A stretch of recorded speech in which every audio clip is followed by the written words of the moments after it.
So today we are going to start the new topic that is antipsychotics. तो सबसे पहले antipsychotics होते क्या है, एक जनरल आइडिया क्या है. एंटीसाइकोटिक्स मतलब those agents which act against the psychotic disorders. सबसे पहले साइकोटिक डिसऑर्डर्स क्या होते हैं, इसमें आते हैं फॉर एग्जांपल ये यहाँ से सबसे पहले यहाँ से देखो इंट्रोडक्शन में कि schizophrenia, bipolar disorders and depression. अब जैसे स्किज़ोफ्रेनिया उसमें क्या होता है, पर्सन का मतलब पर्सन ना रियलिटी को एंड इमेजिनेशन को मिक्सअप करता रहता है. उसका जो थॉट्स होते हैं, उसका जो बिहेवियर होता है बहुत स्ट्रेंज होता है. मतलब कुछ अजीब ही जो उसकी इमेजिनेशन है उसको रियलिटी में लेकर आ रहा है. तो तुम समझ रहे हो स्किज़ोफ्रेनिया वाला फिर कैसे क्या करेगा, क्या बिहेव करेगा. एंड जो बाइपोलर फॉर एग्जाम्पल स्किज़ोफ्रेनिया में पर्सन को हेलुसिनेशंस आते हैं, जो है ही नहीं उसको वो दिख रहा है, जो उसकी इमेजिनेशन में उसको रियलिटी में लेकर आ रहा है. एंड बाइपोलर इसमें क्या होता है, there are two extremes of mood. या तो पर्सन कभी कभी बड़ा ही खुश होगा या कभी कभी पूरा डिप्रेस्ड स्टेट में ही चला जाएगा. ठीक है, बाइपोल्स टू पोल्स होते हैं. And in severe depression. So इन सभी कंडीशंस में, इन सभी डिसऑर्डर्स में जो सिम्टम्स आते हैं उनको रिलीव करने के लिए हम एंटीसाइकोटिक्स देते हैं. सो एंटीसाइकोटिक्स जिनको हम न्यूरोलेप्टिक्स कहते हैं are the drugs use to manage psychotic disorders जैसे कि schizophrenia, bipolar disorder and in severe depression. तो अब ये एंटीसाइकोटिक्स वर्क कैसे करते हैं, तो होता क्या है, हमारे ब्रेन के ना दो बहुत इंपॉर्टेंट केमिकल्स हैं, सीरोटोनिन एंड डोपामीन. जब इनका कम ज़्यादा हो जाता है ना, मतलब इम्बैलेंस हो जाता है ना, तो साइकोटिक डिसऑर्डर्स आते हैं. तो इसलिए ये जब हम एंटीसाइकोटिक्स लेंगे तो ये उन केमिकल्स को बैलेंस कर देंगे. तो बस अगर वो बैलेंस हो गए तो सिम्टम्स खुद ही रिलीव हो जाएंगे. So they work by balancing the chemicals in the brain, especially क्या बोले मैंने, dopamine and serotonin that affect how a person thinks, feels and behave. ये दो chemicals affect करते हैं हमारी thinking को, हमारे behavior को और हम कैसे का feel कर रहे हैं. तो डेफिनेशन क्या लिखोगे, antipsychotic medications are the drugs that help manage symptoms of साइकोसिस. तो जो अभी हमने पीछे 3 डिसऑर्डर्स पढ़े हैं, स्किज़ोफ्रेनिया, बाइपोलर एंड डिप्रेशन, उनके सिम्टम्स कौन से होते हैं, ये वाले, like hallucinations, delusions, disorganize thinking by balancing brain chemicals such as dopamine and serotonin. तो हेलुसिनेशन, अभी स्किज़ोफ्रेनिया में हेलुसिनेशन ही पेशेंट को आता है. हेलुसिनेशंस का मतलब क्या होता है, जो है नहीं उसको वो दिख रहा है, जो सामने रियलिटी में है नहीं पर उसको दिख रहा है, दैट इज फॉल्स परसेप्शन. उसको वैसे का कुछ दिखेगा, सुनेगा या वो ऐसे का फील करेगा जो एक्चुअली में हो ही नहीं रहा, है ही नहीं वहाँ पर. और डिल्यूजन में उसको हम कहते हैं फॉल्स परसेप्शन, हेलुसिनेशन को. डिल्यूजन को हम कहते हैं फॉल्स बिलीफ, जो है ही नहीं उस पर पूरा विश्वास कर लेना. फॉर एग्जाम्पल उसको लगना है वो मेरा पीछा कर रहा है या वो मेरी जासूसी कर रहा है, एक्चुअल में ऐसा कोई कर नहीं रहा पर उसको ऐसा लगेगा. तो दैट इज फॉल्स बिलीफ. ठीक है, गलत विश्वास रखना कि ऐसा ही हो रहा है, पक्का ऐसा ही हो रहा है, उस पर अड़े रहना, दैट इज डिल्यूजन. तो ये साइकोटिक डिसऑर्डर्स के सिम्टम्स है. इनको ठीक करने के लिए हम एंटीसाइकोटिक मेडिकेशंस देते हैं. तो ऐसे ही एक्ट कर रहा है. फॉर एग्जांपल डोपामीन, अगर 2 कंडीशंस है, या तो डोपामीन का लेवल वही ना इम्बैलेंस में क्या हो सकता है, नॉर्मल से ज़्यादा भी हो सकता है या नॉर्मल से कम भी हो सकता है. अब एक बात समझो, इधर मत देखना, पहले सुनो. अगर नॉर्मल से ज़्यादा है डोपामीन का लेवल हमारी बॉडी में, तो जो सिम्टम्स आते हैं उनको हम कहते हैं पॉजिटिव सिम्टम्स, जिनमें क्या होता है, नॉर्मल फंक्शन से ज़्यादा ही कुछ फंक्शंस हो रहे हैं. पॉजिटिव सिम्टम्स मतलब जो है भी नहीं वो भी हो रहा है, जो करना नहीं चाहिए वो भी वो कर रहा है. ठीक है.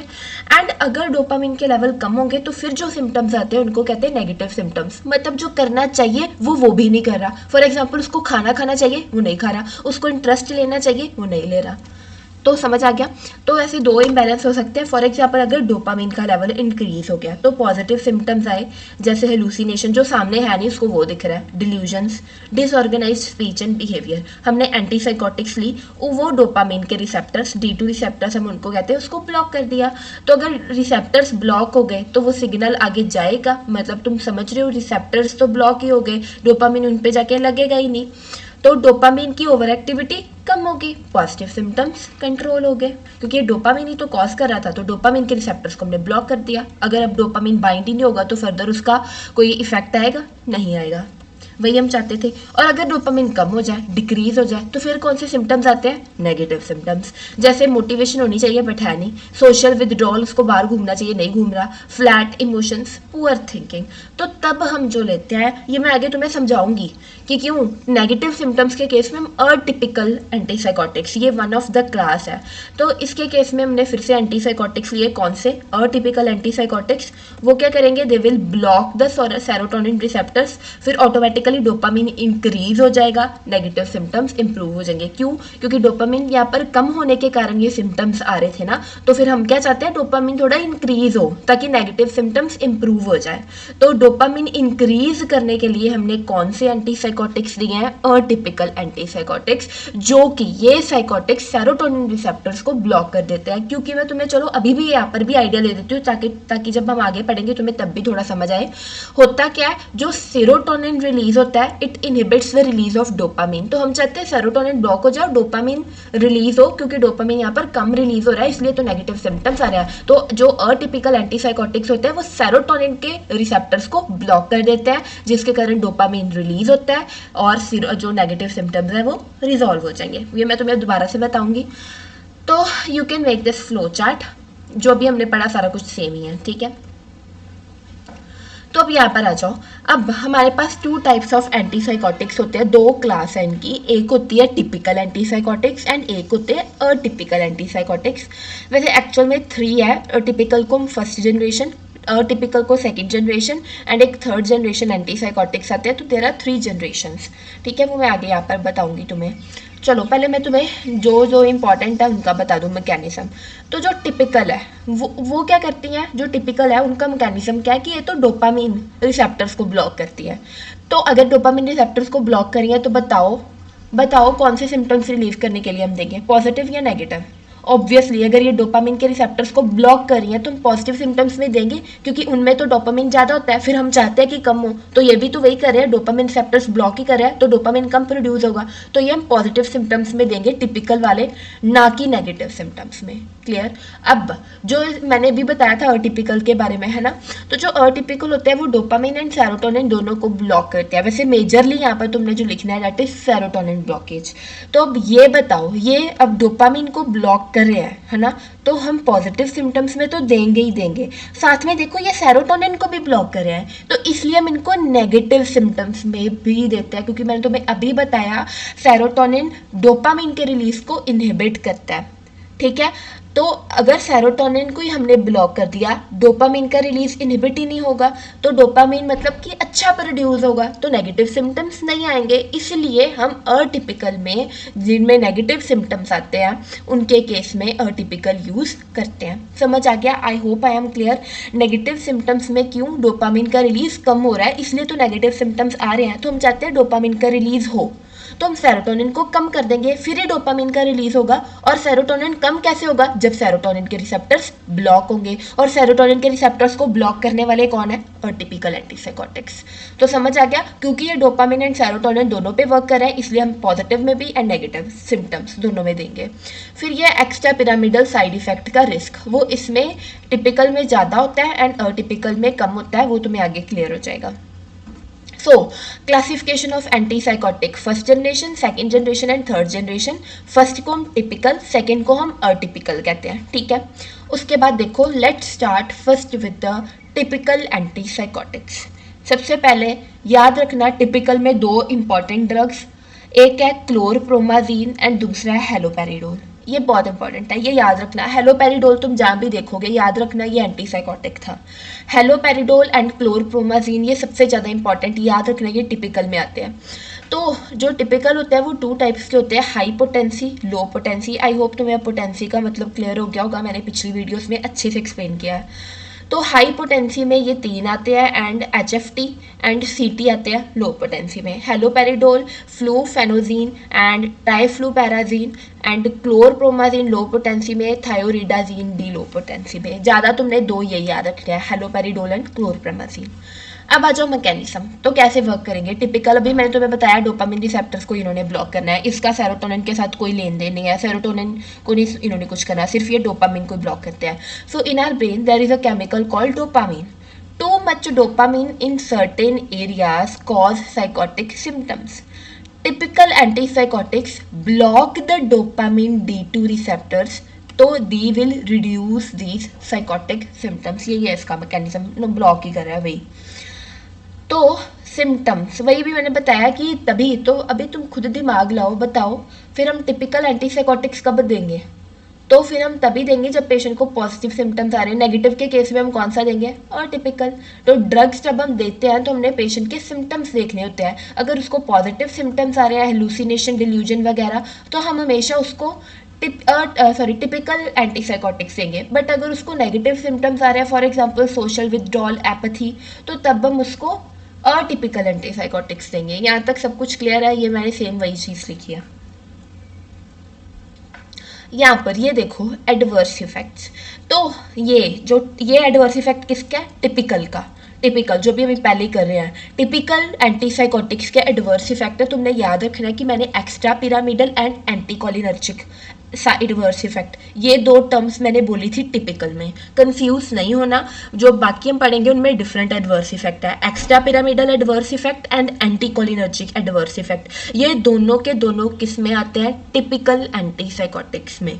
तो एक्स्ट्रा पिरामिडल जहाँ भी तुम्हें वर्ड दिखे ना, एक्स्ट्रा पिरामिडल का मतलब होता है मूवमेंट रिलेटेड.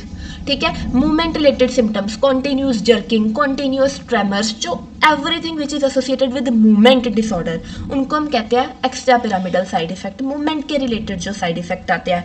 एक्स्ट्रा पिरामिडल अब टू टाइप्स के होते हैं, acute extra pyramidal side effect and chronic extra pyramidal side effect. Acute में क्या आता है, akathisia, pseudo parkinsonism, acute dystonic reaction. Akathisia का क्या मतलब होता है, पर्सन ना आराम से बैठ ही नहीं सकता, वो ना ऐसे सीधा आराम से बैठ ही नहीं सकता, वो रेस्टलेस ही रहेगा हमेशा. आराम से तो वो कभी बैठेगा ही नहीं, रेस्टलेस रहेगा, कभी कुछ हिला रहा है कभी कुछ हिला रहा है. जैसे कई लोग लेग्स को हिलाते नहीं रहते, वाइब्रेट ही करते रहते होते हैं. तो वैसे वो एक कंडीशन ही है, वो तो किसी की हैबिट होती है. वैसे I was just giving an example. तो ऐसे एक एक्स्थीसिया होता है, पर्सन रेस्टलेस ही रहता है. ठीक है, मूवमेंट करता ही रहता है, कुछ ना कुछ तो वो मूव करता ही रहेगा. स्यूडो पार्किंसनिज्म, अब देखो स्यूडो पार्किंसन ऐसे की कंडीशन होती है जब पर्सन को पार्किंसन होता नहीं है बट पार्किंसन वाले सारे सिम्टम्स उसमें आते हैं. जैसे कि पार्किंसन वाले पर्सन में क्या होता है, ट्रेमर्स होते हैं, है ना, वेडलिंग गेट होता है एंड जो छोटे छोटे स्टेप्स लेते हैं. तो वो सब कुछ ऐसे के सिम्टम, ट्रेमर्स आने, वेडलिंग गेट होनी, छोटे स्टेप्स लेने, स्लोली मूव करना, वो सारे कंडीशंस आती हैं स्यूडो पार्किंसनिज्म में. तीसरा एक्यूट डिस्टोनिक रिएक्शन. एक्यूट मतलब sudden and severe muscle spasm, जैसे नेक रिजिड हो जानी, सडनली नेक रिजिड हो जानी, that is acute dystonic reaction. क्योंकि नेक की मसल्स बिल्कुल सडनली सारी की सारी ऐसे बिल्कुल कंस्ट्रिक्ट हो गई है, उनका स्पाज्म आ गया. स्पास्टिक डिसऑर्डर है एक तरह का, एक्यूट डिस्टोनिक रिएक्शन, सडन. ठीक है, एंड फिर आते हैं क्रॉनिक में tardive dyskinesia, neuroleptic malignant syndrome, and chronic में आते हैं seizures and drowsiness. Tardive dyskinesia, इसमें क्या आता है, मतलब ये भी एक तरह का ऐसी है कि पेशेंट मूवमेंट करता ही रह रहा है, कोई अलग सी इनवॉलंटरी मूवमेंट्स पेशेंट शो कर ही जा रहा है. फॉर एग्जांपल टंग बाहर निकाली जाना बार बार, इनवॉलंटरी, अनइंटेंशनली उसकी टंग बाहर निकल रही है, लिप स्मैकिंग करते रहना, वो सब कुछ. न्यूरोलेप्टिक मैलिग्नेंट सिंड्रोम, अब इसमें क्या आता है, देखो सिंड्रोम है, इसमें अलग अलग कंडीशन आएंगी. पर्सन का टेम्परेचर हमेशा ज़्यादा रहेगा. दूसरा, मसल्स रिजिड रहेंगी, जिसके कारण जो मसल फाइबर्स में जो मेटाबॉलिज्म है वो हमेशा इंक्रीज ही होगा. इसलिए न्यूरोलेप्टिक मैलिग्नेंट सिंड्रोम है एक्चुअली, इसीलिए तो यहाँ पर टेम्परेचर ज़्यादा है एंड मसल स्पाज्म होंगे. ऐसे याद कर लो, एक तो क्या होगा मसल स्पाज्म, दूसरा high temperature. Seizures and drowsiness. उसके बाद आता है anticholinergic side effect. Anticholinergic side effects कब आते हैं, जब एसिटाइल कोलिन जो है उसको ब्लॉक करते हैं, उनको हम कहते हैं एंटीकोलिनर्जिक साइड इफेक्ट. तो ऐसे साइड इफेक्ट्स जो कब आते हैं, जब एसिटाइल कोलिन का रिलीज ब्लॉक हो जाए. तो क्योंकि एसिटाइल कोलिन किन किन कामों के लिए रिस्पॉन्सिबल होता है, एक तो सलाइवा, स्वेट, टेयर, उनकी सेक्रीशंस के लिए. एक तो मैं पता ही एसिटाइल कोलिन का मेन काम न्यूरोमस्कुलर जंक्शन में, तो नहीं तो मसल वीकनेस हो जाती है. तो this is one of the anticholinergic side effect कि जब एसिटाइल कोलिन नहीं रिलीज हो रहा तो फिर मसल वीकनेस हो जाएगी.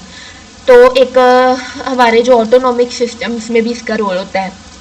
जो इनवॉलेंट्री चीज़ें होती है जो खुद होनी होती है, जैसे यूरिनरी ब्लैडर कंट्रैक्ट होना वगैरह वगैरह, तो उन कामों में इसका रोल होता है। अब एसिटाइलकोलिन रिलीज नहीं हो रहा तो आते हैं एंटीकोलिनर्जिक साइड इफेक्ट्स, जैसे कि ड्राई माउथ क्योंकि मैंने बताया सलाइवा नहीं सेक्रेट होगा, कॉन्स्टिपेशन क्योंकि बॉल मसल्स काम नहीं कर रही, यूरिनरी रिटेंशन क्योंकि ऑटोनॉमिक सिस्टम में भी उसका रोल था, अब यूरिनरी ब्लैडर भी खुद से कंट्रैक्ट होकर यूरिन एक्सक्रीट आउट नहीं करेगा, and fourth is postal hypotension. So these are the two adverse effects, extra pyramidal and anticholinergic.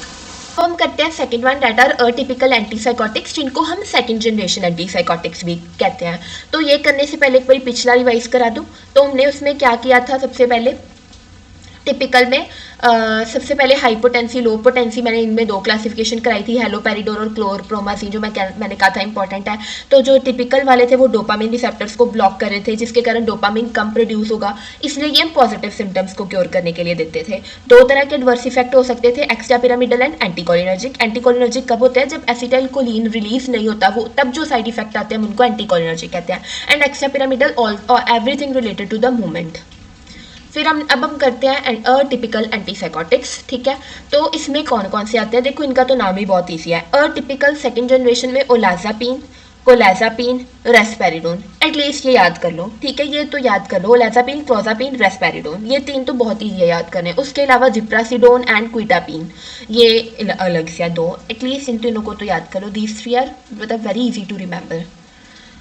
अब मैकेनिज्म तो हो क्या रहा था, पहले मैं तुम्हें रिलेट करवाना चाहूंगी। Typical antipsychotics block dopamine everywhere, mostly reduce the positive symptoms but can worsen the negative symptoms. क्यों, क्योंकि नेगेटिव सिम्टम्स में हमें चाहिए डोपामिन आए, तो अगर हमने गलती से, देखो गलती से नेगेटिव सिम्टम जिसको आ रहे हैं, अगर हमने उसको टिपिकल एंटीसाइकोटिक दे दिए तो जो थोड़ा बहुत डोपामिन था हमने तो उसको भी खत्म कर दिया, तो नेगेटिव सिम्टम्स तो वर्सन हो जाएंगे। और अब बात आती है अटिपिकल एंटीसाइकोटिक्स की, they block dopamine and serotonin. तो ये डोपामिन ब्लॉक कर रहे हैं इसलिए पॉजिटिव सिम्टम्स के केस में भी देते हैं, सेरोटोनिन ब्लॉक कर रहे हैं इसलिए हम इसको नेगेटिव सिम्टम्स में भी देते हैं। क्यों, मैंने बताया नेगेटिव सिम्टम्स अगर सेरोटोनिन को ब्लॉक करेंगे तभी डोपामिन रिलीज होगा, एंड अगर डोपामिन रिलीज होगा तो नेगेटिव सिम्टम्स को रिजॉल्व कर पाएंगे।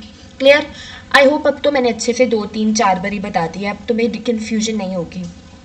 अब आते हैं एडवर्स इफेक्ट्स। याद है टिपिकल में हमने एक्स्ट्रा पिरामिडल किए हैं एंड एंटीकोलिनर्जिक किए हैं, यहाँ पर ऐसे किए हैं, वहाँ पर तो पूरी क्लासिफिकेशन की है, यहाँ पर सीधा सीधा है। मायोकार्डाइटिस कॉज कर रहा है seizures, diabetes, blurred vision, granulocytosis, photosensitivity, तो ये सब कुछ हो रहा है। Granulocytosis when there is a deficiency और in less like decrease in the number of granulocytes, mainly neutrophils की जब नंबर डिक्रीज हो तो हम उसको कहते हैं ग्रेनुलोसाइटोसिस। तो ये तो तुम्हें याद करने पड़ेंगी, these are the adverse effect of atypical antipsychotics. अब आते हैं third one, that is third generation, जिनको हम डोपामिन स्टेबलाइजर्स भी कहते हैं, इनको मॉड्यूलेटर्स भी कहते हैं, डोपामिन मॉड्यूलेटर्स कहते हैं। क्यों, ये मॉड्यूलेट करेंगे, ये सब कुछ कंट्रोल करेंगे। अगर डोपामिन कम है तो उसको इंक्रीज कर देंगे, अगर डोपामिन ज़्यादा है तो उसको डिक्रीज कर देंगे, इसलिए हम इनको डोपामिन स्टेबलाइजर्स या मॉड्यूलेटर्स भी कहते हैं।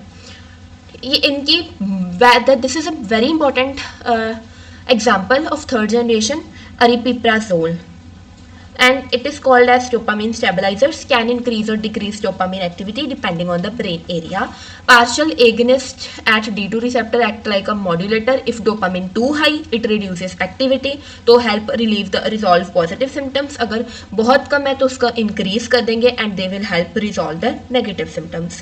Also act on serotonin receptors helping mood and negative symptoms. तो अगर तुम ध्यान से देखो तो ये भी जो मॉड्यूलेटर्स हैं, जो हमारे डोपामिन स्टेबलाइजर्स हैं, ये भी डोपामिन सेरोटोनिन दोनों पे ही वर्क कर रहे हैं, एंड ये अगर इंक्रीज है तो उसको डिक्रीज भी करवा सकते हैं, अगर कम है तो उसको ज़्यादा भी करवा सकते हैं। मतलब ये पॉजिटिव एंड नेगेटिव सिम्टम्स दोनों को रिजॉल्व करने में हेल्प करते हैं।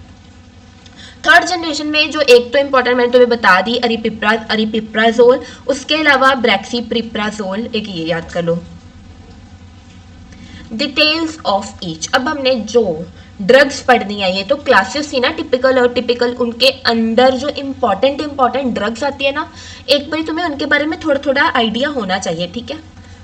सबसे पहले हम जो इम्पोर्टेंट थी क्लोरप्रोमाजीन, हम उसकी बात कर देते हैं। जो क्लोरप्रोमाजीन है तुम्हें पता होना चाहिए ये कहाँ कहाँ पर एक्ट कर रही है और कैसे एक्ट कर रही है। फॉर एग्जांपल ये सेंट्रल नर्वस सिस्टम में गई तो इसने क्या करना है, वही जो हम चाहते थे, है तो ये एंटीसाइकोटिक ही ना, तो ये क्या करेगी, it will reduce irritation, agitation, aggressiveness and control साइकोसिस। सेंट्रल नर्वस सिस्टम में जाके इसने वही काम किए जो हम चाहते हैं, ठीक है। क्योंकि ये सारे क्या है, पॉजिटिव सिम्टम्स है ना यार, नहीं भी याद रहेगा ना, ये चीज़ नहीं याद रखते तुम खुद तो देखो कि अगर ये हम कब देते हैं, ये क्लोरप्रोमाजीन एक टिपिकल एंटीसाइकोटिक है तो तुम्हें पता है ये पॉजिटिव सिम्टम्स के केस में देते हैं, तो बस तुम लिख दो कि पॉजिटिव सिम्टम यही है तो उनको ट्रीट करेगी, ईजी। तो ये पॉजिटिव सिम्टम्स ही थे, इरिटेशन, एजिटेशन, अग्रेसिवनेस, जो नहीं करना चाहिए वो भी कर रहा है ना। तो लोकल एनेस्थेटिक की तरह भी हम इसको यूज़ करते हैं, बट अगर हम इसको ऐसे यूज़ करें it can cause irritation. Skeletal muscles में जाके उनकी स्पास्टिसिटी रिड्यूस करते हैं। एंड CVS कार्डियोवैस्कुलर सिस्टम में ये क्या कॉज कर रहा था, ऑर्थोस्टैटिक हाइपोटेंशन, याद है, एंटीकोलिनर्जिक साइड इफेक्ट तो वही है। रिफ्लेक्स टैकिकार्डिया कॉज कर सकता है। मायोकार्डियक डिप्रेशन, इसका एक मायोकार्डियक डिप्रेसेंट इफेक्ट है, मतलब ये मायोकार्डियक डिप्रेशन कॉज कर सकता है। फार्माकोकाइनेटिक क्या है कि इसका पूरा कितने टाइम तक ये हमें अपना इफेक्ट दिखाता है, 6 to 8 आवर्स तक ये हमारे अंदर इफेक्ट दिखा रहा होता है। प्लाज्मा हाफ लाइफ इसकी 18 to 30 आवर्स है, इस चीज़ को नोट कर लो, ये कुछ स्पेसिफिक पॉइंट्स है ऑफ क्लोरप्रोमाजीन। अब इसकी क्लोरप्रोमाजीन के अलावा जो टिपिकल में आते हैं दैट आर ट्राइफ्लूप्रोमाजीन एंड थायोरिडाजीन एंड पेनफ्यूरिडोल। उसके अलावा ये 3B आते हैं, ट्राइफ्लूप्रोमाजीन, थायोरिडाजोन एंड पेनफ्यूरिडोल। जो ट्राइफ्लूप्रोमाजीन है it is an anti emetic, याद रखना। एंड ये एंटीमेटिक है, जो इसके अगला वाला है वो एंटीकोलिनर्जिक है, ठीक है। एंटीमेटिक है, produce muscle dystonia in children, बताया था मैंने मसल डिस्टोनिया, अभी एक्यूट डिस्टोनिक रिएक्शन बताई थी ना, क्या थी, सडन मसल स्पास्टिसिटी, पूरी ऐसे मसल रिजिड हो जाएंगी। तो जो ट्राइफ्लूप्रोमाजीन है ये मसल डिस्टोनिया कॉज कर सकता है चिल्ड्रन में, but it is more potent than chlorpromazine, chlorpromazine से ज़्यादा अच्छा ड्रग है ये। थायोरिडाजीन, वहाँ पर मैंने बताया था ये एंटीमेटिक है, ये एंटीकोलिनर्जिक है and can cause arrhythmias and eye damage. जो पेनफ्यूरिडोल है it is used for chronic, in case of chronic schizophrenia, इसका डोज ये है 20 to 60 mg oral once weekly हमने पेनफ्यूरिडोल को लेना होता है। ये कौन लेते हैं पेनफ्यूरिडोल, जिनको क्रॉनिक स्किज़ोफ्रेनिया, याद रखना penfluridol is taken by those who are having chronic schizophrenia, और वो कितना डोज इसका लेते हैं, हफ्ते में एक बार 20 to 60 mg वाली टैबलेट, क्लियर है। तो हमने टिपिकल में कौन कौन से पढ़े, क्लोरप्रोमाजीन, ट्राइफ्लूप्रोमाजीन, थायोरिडाजोन एंड पेनफ्यूरिडोल। अब हम पढ़ते हैं अटिपिकल, इसमें हमने दो ही पढ़ने हैं, एक क्लोज़ापाइन एंड एक रेस्पेरिडोन। तो क्लोज़ापाइन जो है it is an effective antipsychotic, इसके जो एक्स्ट्रा पिरामिडल साइड इफेक्ट है वो कम ही होंगे, क्योंकि सारे एक्स्ट्रा पिरामिडल साइड इफेक्ट्स तो थे भी टिपिकल में ही वैसे भी, तो उनका रिस्क यहाँ पर कम होगा। इसका कोई भी एंडोक्राइन साइड इफेक्ट नहीं है and best in those who are not responding to chlorpromazine, ठीक है। क्लोज़ापाइन हम किन में देते हैं, जो CPG को रिस्पॉन्ड नहीं कर रहे, ठीक है, तब हम कौन सा ड्रग दे रहे हैं, क्लोज़ापाइन, याद रखना। बट कैन कॉज अग्रेन्युलोसाइटोसिस, ये तो इसी का ही था, याद है, इसी का ही एडवर्स इफेक्ट था, मायोकार्डाइटिस, सीजर्स, अग्रेन्युलोसाइटोसिस वगैरह। रेस्पेरिडोन जो है मोस्ट कॉमनली यूज्ड होता है, block histamine and alpha adrenergic receptors. तो होता क्या, जो हिस्टामीन होता है ये वेकफुलनेस के लिए, अलर्टनेस के लिए रिस्पॉन्सिबल होता है, एंड जो अल्फा एड्रिनर्जिक होते हैं they are responsible to maintain the BP। तो इन दोनों को वो ये ब्लॉक कर देता है, तो खुद ही हिसाब लगा लो फिर कौन से सिम्टम्स आएंगे, ड्राउसीनेस हो सकती है, पोस्टरल हाइपोटेंशन हो सकती है, इम्पेयर्ड अलर्टनेस हो सकती है। उसके बाद effective against both positive and negative symptom, इसलिए तो रेस्पेरिडोन मोस्ट कॉमनली यूज है, क्योंकि ये पॉजिटिव एंड नेगेटिव दोनों में ही काम आ रहा है। तो अभी तक तुम्हें क्लियर हो गया, एक बार यहाँ पर हम रिवाइज कर लें इनको। सबसे पहले हमने कौन सा किया, क्लोरप्रोमाजीन, उसके CNS पे जाके वही सबको वो ठीक कर रहा है जो हम चाहते थे कि वो ठीक करे। एज अ लोकल एनेस्थेटिक वो इरिटेशन कॉज कर सकता है, मसल्स को इसकी स्पास्टिसिटी रिड्यूस कर रहा है, कार्डियोवैस्कुलर सिस्टम में उसके ये इफेक्ट थे, सारे गंदे इफेक्ट ही हैं, हाइपोटेंशन, टैकिकार्डिया, डिप्रेशन कॉज कर सकता है। उसके बाद हमने ट्राइफ्लूप्रोमाजीन और थायरोइडाजोन ने देखा था, ये एंटीमेटिक है तो ये एंटीकोलिनर्जिक है। जो ट्राइफ्लूप्रोमाजीन ऐसे याद रख लो, फ्लू ज़्यादा बच्चों में होता है ना, तो ये बच्चों में ना मसल डिस्टोनिया कॉज करता है, ऐसे याद कर लो। But triflupromazine is more potent than chlorpromazine. उसके बाद पेनफ्यूरिडोल फॉर क्रॉनिक स्किजोफ्रेनिया, और इसका डोज इंपॉर्टेंट है क्योंकि क्वेश्चन आ सकता है which is most commonly use in case of chronic schizophrenia, answer is penfluridol. फिर क्लोजापाइन किया, ये तो सबसे ज़्यादा ये नहीं, क्लोजापाइन जो हमने किया it is an effective antipsychotic, agranulocytosis cause कर सकता है, and those who do not respond to chlorpromazine उसके केस में हम क्लोजापाइन दे रहे थे। रेस्पेरिडोन हमने देखा कि हिस्टामिन एंड अल्फा-एड्रिनर्जिक रिसेप्टर्स को ब्लॉक कर देता है, ये पॉजिटिव एंड नेगेटिव सिम्टम्स दोनों के केस में देते हैं, इसलिए it is most commonly used antipsychotic. कौन सा है? रेस्पेरिडोन। अब हम इनके कंबाइंड साइड इफेक्ट्स पढ़ेंगे, जो हमने अभी तक पढ़ा सब चीज़ों को कंबाइन कर दो, उसके extra pyramidal anticholinergic side effect, इसके अपने साइड इफेक्ट, वो इनके कॉमन हो गए। Constipation, dry mouth, blurred vision, mydriasis, mydriasis मतलब pupil dilation, photophobia, orthostatic hypotension, tachycardia, urinary retention, weight gain, agranulocytosis, वही जो भी हमने पढ़े। इंडिकेशंस कौन कौन सी है, कब देंगे हम एंटीसाइकोटिक? किसी को स्किज़ोफ्रेनिया है, किसी को बाइपोलर डिसऑर्डर है, किसी को डिप्रेशन है, ये तीन तो हमने स्टार्टिंग में पढ़ लिए थे, इनके केस में तो देना ही है। उसके अलावा agitation, delusional disorders, torrid syndrome जिसको हम कहते हैं टिक्स। टॉरेट सिंड्रोम में पता क्या होता है, जो पर्सन होता है वो छोटी छोटी थोड़ी थोड़ी मूवमेंट्स या आवाज़ें निकालता ही रहता है कॉन्टिन्यूसली, इनवॉलेंटरली, अनइंटेंशनली, ठीक है, उसको कहते हैं टॉरेट सिंड्रोम, इसलिए हम इसको टिक्स भी कहते हैं, ऐसे थोड़ा थोड़ी मूवमेंट करी जा रहा है कॉन्टिन्यूसली, उस केस में हम देते हैं। सीवियर बिहेवियरल प्रॉब्लम, कोई अग्रेसिव है, इरिटेबिलिटी, हिकअप्स के केस में हम क्लोरप्रोमाजिन दे रहे हैं। साइकोटिक डिप्रेशन के केस में हम देते हैं, वो तो मैं बता दिया, डिप्रेशन के केस में तो देते ही हैं। पार्किंसनिज्म रिलेटेड साइकोसिस के केस में भी देते हैं। बट कॉन्ट्रा इंडिकेशंस क्या होंगी? एक तो सबसे important pregnancy, lactation, liver disease, renal failure, इनके केस में तो नहीं देना होता। चिल्ड्रन के केस में भी कॉशियसली देना होता है, ये तो तुम्हें पता ही है। हाइपर सेंसिटिविटी, ये तो सभी में ही होती है, ये तो तुम्हें याद भी होगी अब तक। हाइपर सेंसिटिविटी, CNS, अगर कोई पहले ही जिसको कोई भी नर्वस सिस्टम रिलेटेड प्रॉब्लम है उसको हम ये नहीं देंगे तो कॉशियसली देंगे। बोन मैरो सप्रेशन, क्योंकि अभी हमने देखा ये अग्रेनुलोसाइटोसिस कॉज कर रहा था, कौन सा था वो? क्लोजापिन। अभी हमने यहाँ पर ही तो देखा है कि ये अग्रेनुलोसाइटोसिस कॉज कर रहा था क्लोजापिन, तो ये तो बिल्कुल ही नहीं ना हमने देना अगर किसी को पहले ही अग्रेनुलोसाइटोसिस है।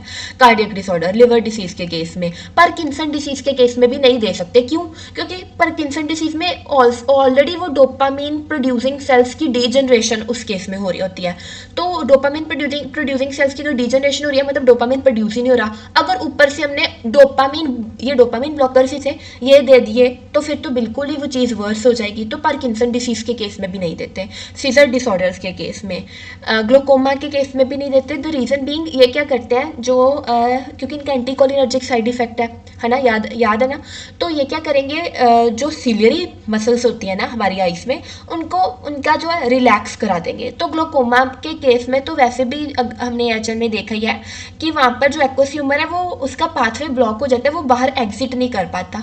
ऊपर से हमने सिलरी मसल्स को और डायलेट करा दिया, तो जो स्पेस थी between the lens and the cornea उसको हमने और कम नहीं करा दिया, तो आईओपी इंक्रीज हो गया, इंट्राओक्यूलर प्रेशर। तो ग्लूकोमा के केस में भी हम एंटीसाइकोटिक नहीं देते। क्यों? क्योंकि इनका एंटीकोलिनर्जिक साइड इफेक्ट है, इसलिए ये सिलरी मसल्स को रिलैक्स करा देंगी, जिसके कारण space between the cornea and lens और डिक्रीज हो जाएगी, आईओपी इंक्रीज हो जाएगा, जो हम नहीं चाहते। प्रोस्टैटिक हाइपरट्रॉफी, यूरिनरी टेंशन के केस में हम नहीं दे सकते, क्योंकि अगर किसी को पहले ही प्रोस्टैटिक हाइपरट्रॉफी है, ऊपर से इनका एंटीकोलिनर्जिक साइड इफेक्ट है, मतलब एक तो वैसे ही यूरिन बाहर निकलने में प्रॉब्लम हो रही है ड्यू टू प्रोस्टैटिक हाइपरट्रॉफी, ऊपर से अगर हम एंटीकोलिनर्जिक इनका साइड इफेक्ट है, तो याद है ये यूरिनरी ब्लैडर को कंट्रैक्ट नहीं करवाते थे, तो यूरिन एक्सक्रीट नहीं हो रहा था, तो ऑलरेडी नहीं निकल रहा, ऊपर से हमने ये दे दी, एंटीसाइकोटिक्स दे दी, तो यूरिनरी मसल्स तो जो थोड़ा बहुत पहले कंट्रैक्ट करी थे वो भी नहीं करेंगी, तो यूरिनरी रिटेंशन हो जाएगी। प्रेगनेंसी, ब्रेस्ट फीडिंग के केस में हम नहीं देते, एंड जो एल्डरली या फ्रेल पेशेंट्स हैं उनके केस में भी हम इनको अवॉइड करते हैं या कॉशियसली देते हैं। So this is all about antipsychotics. I hope the topic is clear to you.